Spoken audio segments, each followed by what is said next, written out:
I've been working with the basics of Power BI, loading and transforming data, building a data model, loading visuals into my report pages, but I don't feel like I'm able to get a full analysis of my data as is once it's imported.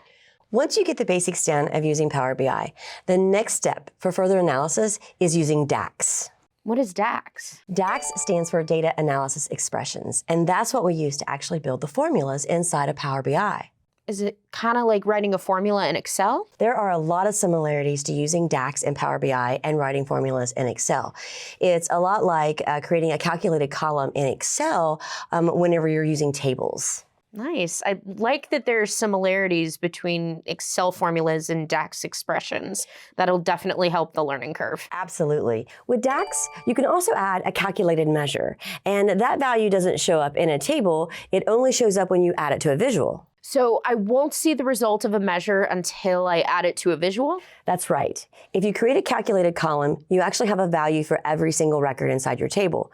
But what a measure does is it stores the instructions, and the only time you're going to see that value is when you add it to a visual. Huh. Is there anything else that I can create using DAX? Yes, you can also create calculated tables based on information that lives inside of other tables. Well, is DAX only used in Power BI? No, you'll see DAX inside of Excel Power Pivot.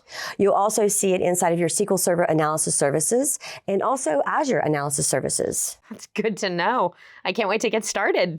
All right, so let's start by creating a calculated column in our inventory table with just some basic arithmetic. When you're creating a calculated column, it's best to do it inside your table view so we can see it. Okay, so if we were to make an error or get a result that doesn't make sense, we can see it right away. Exactly. Let's start by clicking on New Column on our ribbon at the top. And notice it opens the formula bar at the top. Let's create a new column to give us the count variance, which is the difference between the quantity on hand and the audit physical count.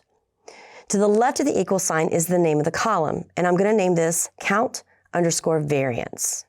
After I type the name of my column and I put my equal sign, as I start to type the name of the table, I can see the fields inside the table. And I'm going to choose audit physical count.